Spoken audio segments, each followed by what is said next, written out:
Hi, my name is Hailey C, and for my movie, I decided to do A Rose for Emily by William Faulkner.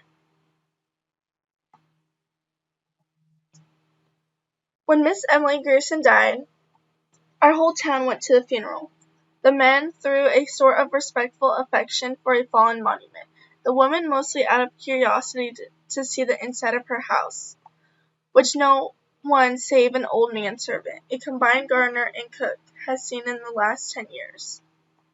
It was a big, squarish frame house that had once been white, decorated with cupolas and spires and scrolled balconies in the heavenly, lightsome style of the 70s, set on what had once been our most select street, but garages and cotton gins had encroached and obliterated even the august names of that neighborhood.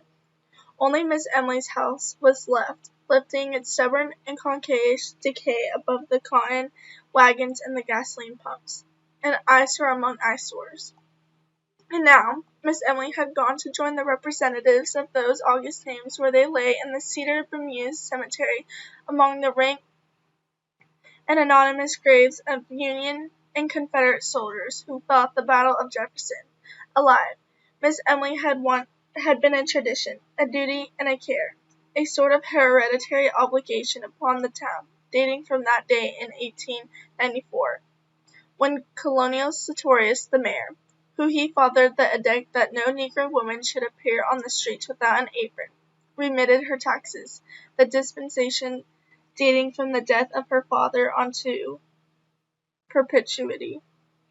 Not that Miss Emily would have accepted charity. Colonel Sartorius invented an involved tale to the effect that Miss Emily's father had loaned money to the town, which the town, as a matter of business, preferred this way of repaying.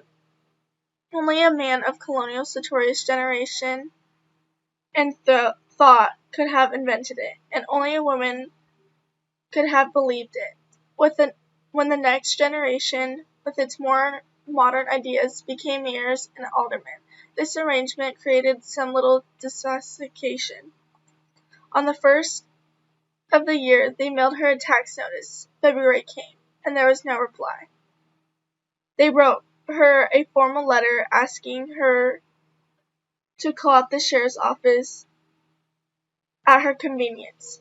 A week later, the mayor wrote her himself offering to call or to send his car for her, and received in reply a note on paper of an archaic shape in the thin, flowering calligraphy and faded ink, to the effect that she no longer went out at all. The tax notice was also enclosed, without comment.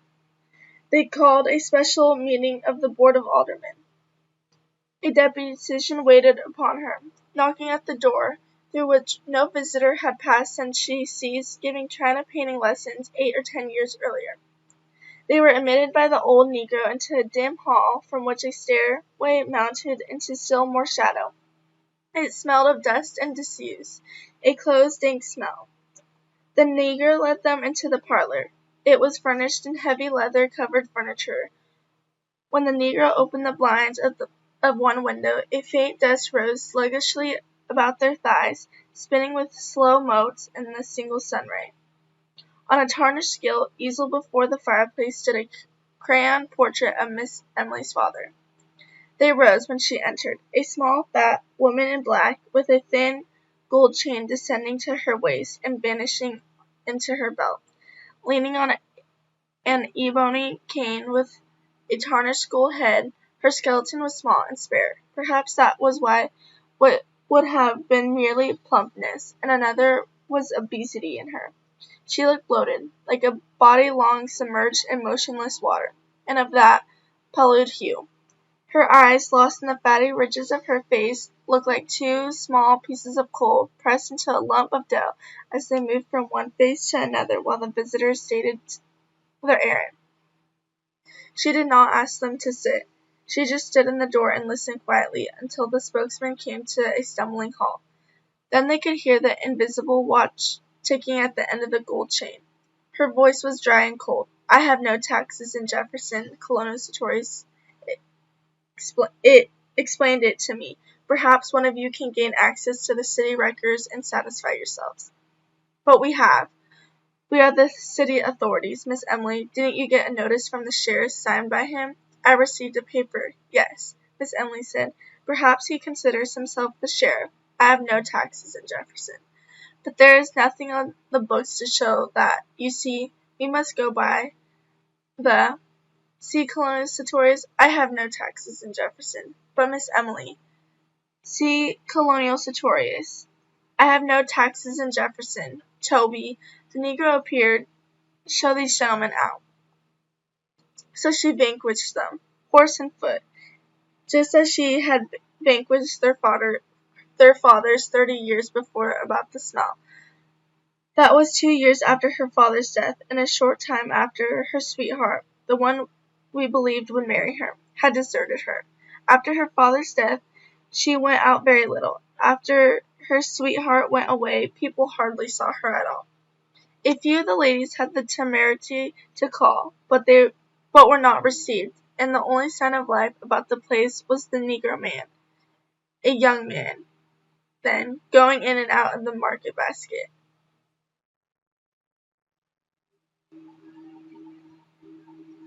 Just as if any man, could keep a kitchen properly, the ladies said they were not surprised when the smell developed in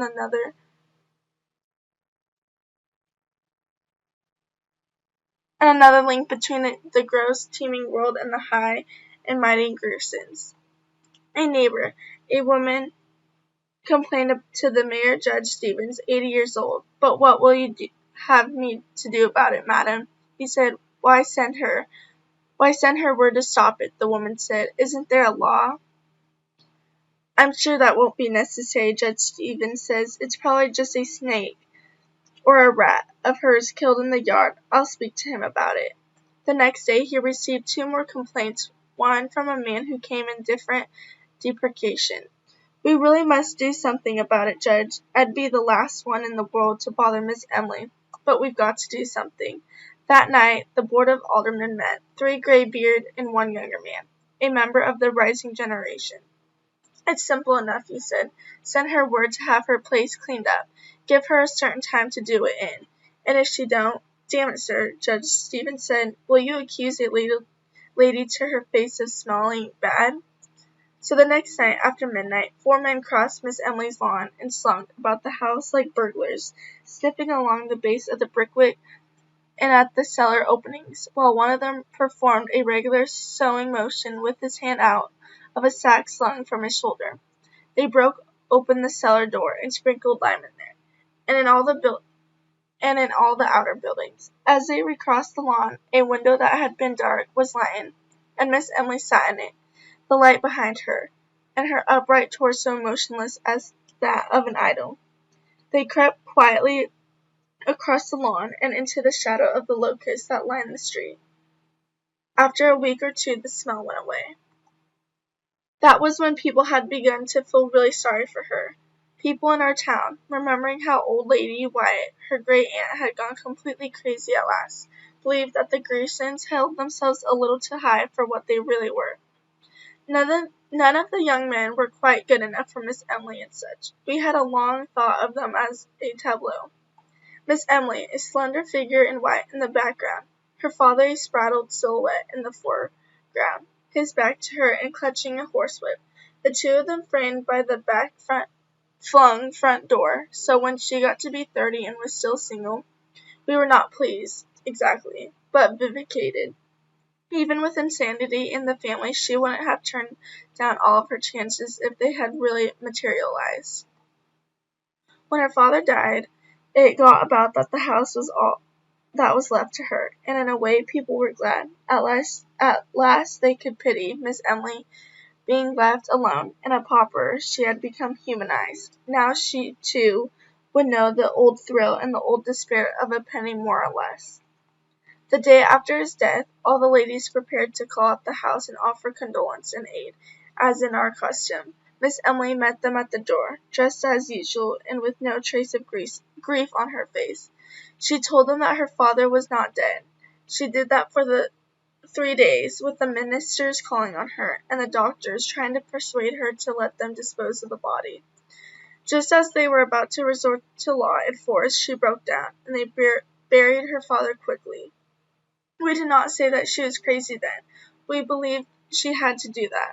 We remembered all the young men her father had driven away, and we knew that with nothing left, she would have to cling to that which had robbed her, as people will. She was sick for a long time. When we saw her again, her hair was cut short, making her look like a girl, with a vague resemblance to those angels in colored church windows, sort of a tragic and serene. The town had just left the contracts for paving the sidewalks in the summer after her father's death. They began to work.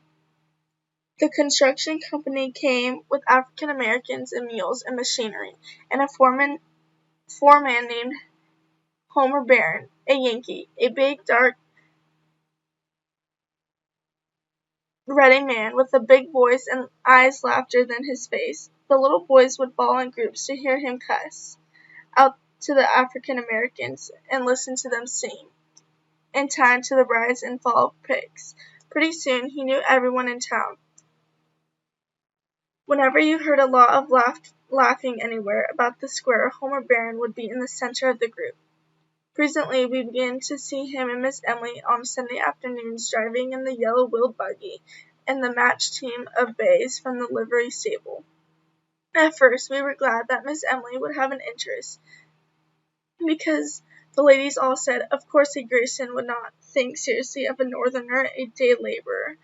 But there were still others, older people, who said that even grief could not cause a real lady to forget noblesse oblige without calling it noblesse oblige.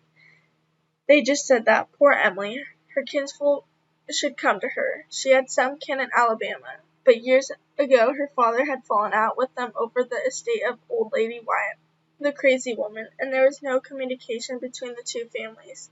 They had not even been represented at the funeral. And as soon as the old people said poor Emily, the whispering began. Do you suppose it's really so? They said to one another, of course it is. What else could? This behind their hands, rustling of crane's silk and satin behind jealousies, closed upon the sun of Sunday afternoon, as the thin, swift clop, clop, clop of the matched team passed. Poor Emily. She carried her head high enough, even when we believed that she was fallen, and it was as if she demanded more than ever the recognition of her dignity as the last Grayson, as if she wanted that touch of earthiness to reaffirm her impervioususness, like when she bought the rat poison and the arsenic. That was over a year after they'd begun to say, poor Emily, and while the two female cousins were visiting her.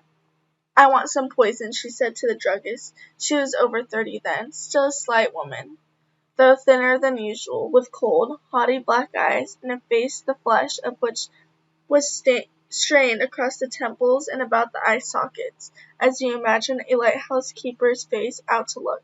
I want some poison, she said. Yes, Miss Emily, what kind? For rats and such? I recommend. I want the best you have. I don't care what. The druggist named several. They'll kill anything up to an elephant, but what you want is arsenic, Miss Emily said. Is that a good one? Is arsenic? Yes, ma'am. But what you want, I want arsenic. The druggist looked down at her. She looked back at him, erect, her face like a strained flag. Why, of course, the druggist said, if that's what you want. But the law requires you tell me what you are going to use it for. Miss Emily just stared at him, her head tilted back in order to look him eye for eye, until he looked away and went and got the arsenic and wrapped it up. The Negro delivery boy brought her package. The druggist didn't come back. When she opened the package at home, there was written on the box under the skull and bones, for rats. So the next day, we all said she will kill herself, and we said it would be the best thing.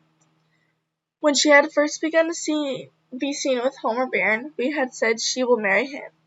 Then we said she will persuade him yet, because Homer himself had remarked he liked men, and it was known that he drank with the younger men in the Elks Club, and that he was not a married man. Later we said, poor Emily, behind the jealousies as they passed on Sunday afternoon in the glittering buggy. Miss Emily, with her head high, and Homer Barron, with his hat cocked and a cigar in his teeth, reins and whipped in a yellow glove. Then some of the ladies began to say that it was a disgrace to the town and a bad example to the young people. The men did not want to interfere, but at last the ladies forced the Baptist minister, Miss Emily's people were Episcopal, to call upon her. He would never divulge what happened during the interview, but he refused to go back again. The next Sunday they again drove about the streets, and the following day the minister's wife wrote to Miss Emily relations in Alabama. So she had a bloodkin under her roof again, and we sat to watch developments. At first nothing happened, then we were sure they were to be married.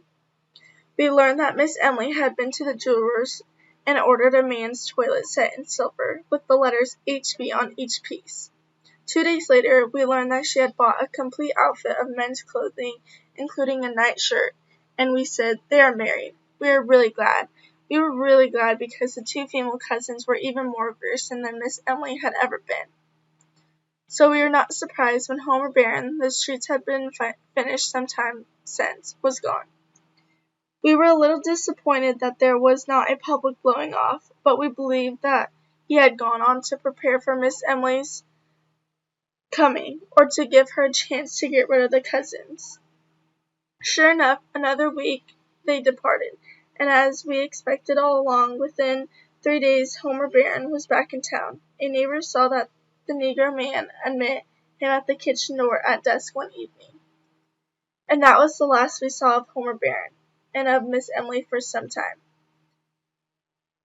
The Negro man went in without the basket, but the front door remained closed. Now we would see her at the window for a moment, as the men did that night, when they sprinkled the lime, but for almost 6 months she did not appear on the streets. Then we knew that this was to be expected as if the quality of her father had thwarted her woman's life so many times, had been too virulent and too furious to die. When we next saw Miss Emily, she had grown fat and her hair was turning gray. During the next few years it grew grayer and grayer until it attained an even pepper and salt iron gray, when it ceased turning, up to the day of her death. At 74, it was still that vigorous iron gray, like the hair of an active man. From that time on, her front door remained closed, save for a period of 6 or 7 years, when she was about 40, during which she gave lessons in china painting. She fitted up a studio in one of the downstairs rooms, where the daughters and granddaughters of Colonel Sartorius' contemporaries were sent to her with the same regularity and in the same spirit that they were sent on Sundays with the 25-cent piece for the collection plate. Meanwhile, her taxes had been remitted. Then the newer generation became the backbone and spirit of the town, and the painting pupils grew up and fell away, and did not send their children to her with boxes of color and tedious brushes and pictures cut from the ladies' magazines. The front door closed upon the last time and remained closed for good. When the town got free postal delivery, Miss Emily alone refused to let them fasten the metal numbers above her door and attach a mailbox to it. She would not listen to them. Daily, monthly, yearly, we watched the Negro grow grayer and more stooped, going in and out with the market basket. Each December we sent her a tax notice, which would be returned by the post office a week later, unclaimed. Now and then we would see her in one of the downstairs windows. She had evidently shut up the top floor of the house, like the carven torso of an idol in the niche, looking or not looking at us, we could never tell which. Thus she passed from generation to generation, dear, inescapable, impervious, tranquil, and preserved. Until she died, fell ill in the house with dust and shadows, with only a doddering Negro man to wait on her.